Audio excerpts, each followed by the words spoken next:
Hey everyone, Haz here. Today I'm going to be starting a new mini-series on my channel, and I'm going to call it Champion Relevancy.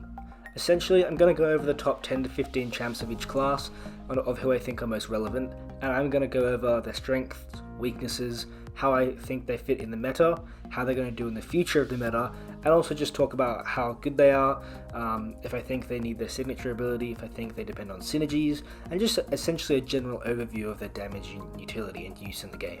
So first off, I'll start with Apocalypse because he's the first alphabetical mutant, and I just picked Mutant because it's my favorite class.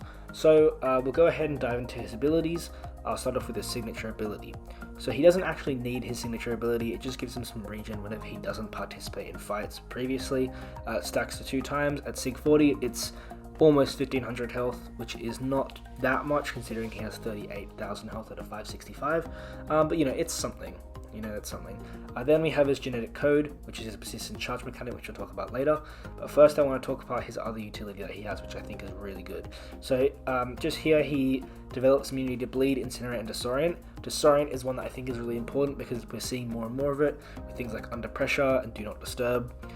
It's just really useful to have. Bleed, obviously very useful for biohazard and suicides, and then incinerate, which is also very useful. He's also got that evade bypassal, which I think is okay, but the fact that he has it is pretty good. So yeah, that's nice. And then he has that 100% purify ability accuracy reduction, which I think is really valuable to have. Probably one of the most valuable things about him, in my opinion. And then obviously he's got the heavy attack bleed, and then he's also got the special attack physical bonus burst damage. He's got the concussion, weakness, poison, and degen. I'll talk about all that stuff later when we get into fights and things like that, but just moving on, I kind of want to talk about his Horseman of Apocalypse, which I think is probably one of my favorite abilities, for pre-fight and cross-fight abilities in the entire game. Essentially, when you have 4 genetic code, you can spend that and turn any mutant into a Horseman. Essentially, it gives them 100% bleed resistance, so they take no damage from bleed. It gives them a passive prowess, which increases their special damage by 50%, which is super nice. And then you get 30% offensive ability accuracy, which means you place more bleeds and stuff like that when you're striking the opponent. That's great for champs like Archangel. You also go unblockable for 2 seconds when the opponent attempts to purify a debuff. That's great for things like Sunspot and Archangel again, where you are purifying those debuffs. For Sunspot, it's via heavy attacks. For Archangel, it's when he's turning them into neurotoxins. And then once per fight, you go unstoppable for 3 seconds when struck. That's great, just as like a little safety net. Yeah, you can see this Horseman ability is really powerful, it's really valuable, and it lasts for the whole quest, which is great. And on top of that, Horsemans can also gain additional effects, so things like Gambit's Perfect Block, Psylocke's increased crit rating and crit damage, Storm Shocks and heavy attacks, so you can really go really far with this Horseman thing, and it's really great, and you only need Apocalypse on the team to do that. You can bring other synergies like the Cable and Mr. Sinister one here, which automatically gives him 4 genetic codes, so you can apply that Horseman ability after the first fight, which is really great. Then you've obviously got the Storm thing I was talking about before, you've got the Psylocke thing I was talking about before, Gambit, you also got Wolverine and Archangel that gain their own additional effects, which is really great. Alright, now we're going to look at how he plays. So, I've got the full mutant team here to give him the maximum attack bonus from his self synergy. Also got the genetic masterpiece, lucky to get on attack, as well as just having some attack synergies between Colossus and Magneto. So let's get into it. So you can see off the base he's hitting pretty hard because of that massive attack bonus he's got already. He's also on 4 genetic codes, so he gets both debuffs, the poison and weakness, and then also the concussion and degen. And because of the prowess is at max as well, that means we're going to be dealing the max amount of special damage. So this fight finishes in around 90 hits, I think it's like 89 hits or something. But this is kind of just a good idea to see where he's at in terms of damage.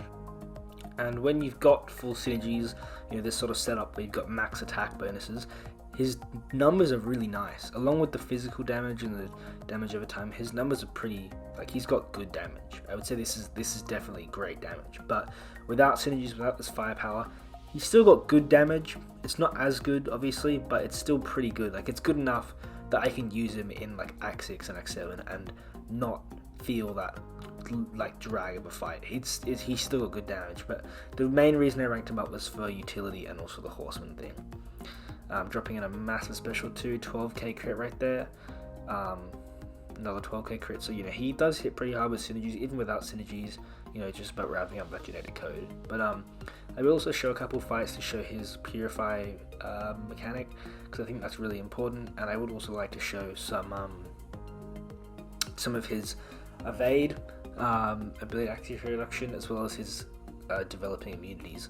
I won't show any horseman gameplay today because I'll include that in other mutants that I cover, so like Archangel and Colossus.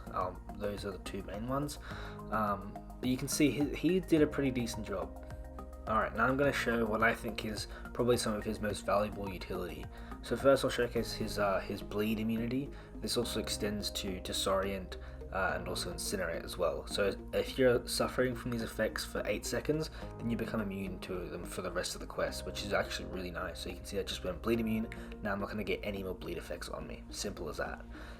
It's a little bit weird that you have to suffer from them for 8 seconds first, because that's not like that long of a time, but it's still like sometimes you can take some damage. So I think obviously it'd be better if it was just a flat out immunity, but either way it's still really good. Moving on, we're going to show his ability to counter evade. And so before I was talking about it's not that great, but in a matchup like Nightcrawler, it's alright. Like it's like if they evade like a lot, then it can be really useful because you get it quite quickly. But in like a standard evade matchup where they might evade like, I don't know, once every 10-20 hits, like Stealth Spidey, for example, where he can just refresh it by throwing a special one, or champs that don't evade as much as Nightcrawler, because Nightcrawler is one of the most, he's one of the champs that evades one of the most out of all in the game. So you can see him already at 70, so he does build up quite fast in these sort of matchups, but in most evade matchups, you're going to see that it does take quite a long time to build up. But once it's there, it's a full evade counter. I mean, you can see from now on, I've got an evade counter. So I won't show too much of this because it's just pretty much counting evade, but that's how it works. So it works pretty well, 10% each time, eventually gets to 100. Yeah, that's it. Alright, now shows Purify counter. So this is just a flat 100% Purify ability accuracy all the time for the opponent. The only time where they could still Purify debuffs is if they had something like Force of Will, which stops ability accuracy from affecting them. In that case, then it would just cancel out and he wouldn't stop Purify. But or if they had an increased ability accuracy, then they could potentially struggle with his debuffs. But for the most part, it works in like 99% of content. It's really good. Now that I've showcased some of his utility, I'll just move on to why I think he's so good and how he fits in the meta of the current game. So, besides having all that really great utility, it's pretty practical as well. So like the Purify and the immunities, they're pretty practical. You can get them pretty easily. The evade thing is a little bit not always practical, but for the most part it's alright. So he's got practical utility. His damage output is solid, and because it's physical damage on his special attacks, it means that it bypasses like energy resistance, and because it's like kind of passive, it does kind of help with like damage caps and things like that, where you can't always deal a single hit of damage that's like really high, like big yellow numbers. He kind of spreads it out in those little bursts of physical damage, which is really nice. On top of that, he's got the stun immunity when striking, when he's got 3+ genetic code.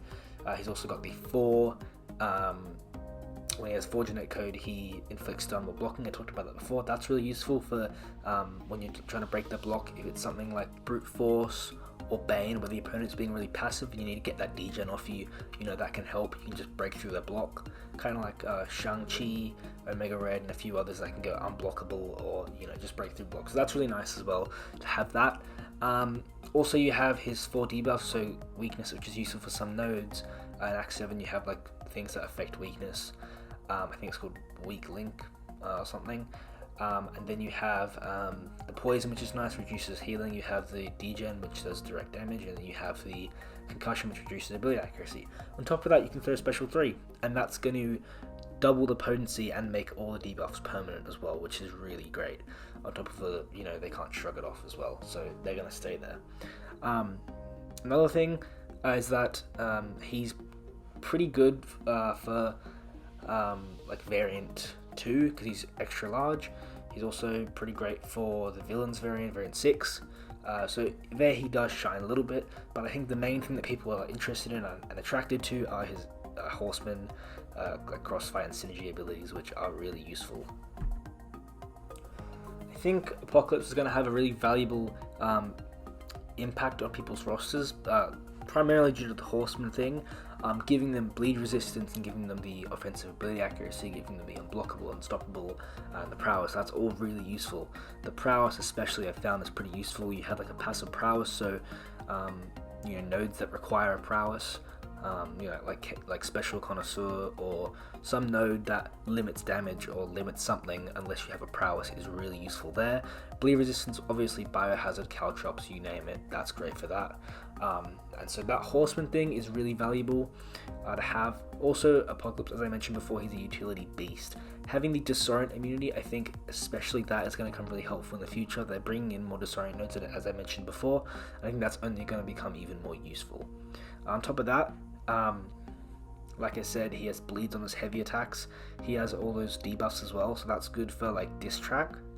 And I just think overall, his kit is pretty versatile, which means that no matter what the future holds, I think he's going to be somewhat useful in some area.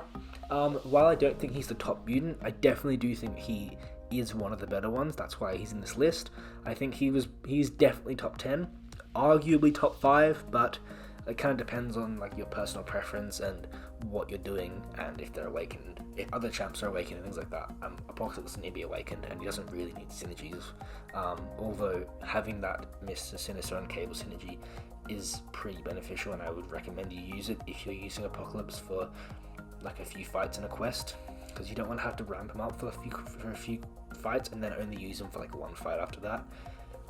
So that's one thing, but personally, because I only have a 5-star Sinister and he's rank 1, I almost never bring this synergy. I just fit on Ghost and my other champs on the team, and then Apocalypse just has to deal with the fact that he has to ramp up 2 or 3 fights, and it's usually fine, so I don't have a problem with that. I think in the future he's going to be really great, as well as because he doesn't really rely on his being awakened. He's great as a 6-star. I think that part as well, being a 6-star, available as a 6-star, not needing that awakened ability or signature stones is really valuable. Someone like Cap Infinity War, in my opinion, does lose a bit of value when compared to Human Torch as a 6-star champion, because he needs Sig 200, whereas Torch doesn't really need that. So if I was to pull one out of the crystal right now, I would pick Torch 100%, just because of that, high Sig. It's so tedious to get signature stones in this game. Yeah, so that's my breakdown of Apocalypse. I think he's pretty relevant right now. He's pretty new as well, so we'll see how he goes in the future, but I think he's going to be pretty good. I reckon he's going to become possibly top 3 mutant if the nodes go right. Even if they don't, he'll still be top 5, top 10, so he's going to remain relevant for a long time. Yeah, that's going to be it. Let me know if you guys like these. I'm going to do Archangel next, just because he's next on the list. So let me know if you guys want to see that. Have a great day. Thanks for watching.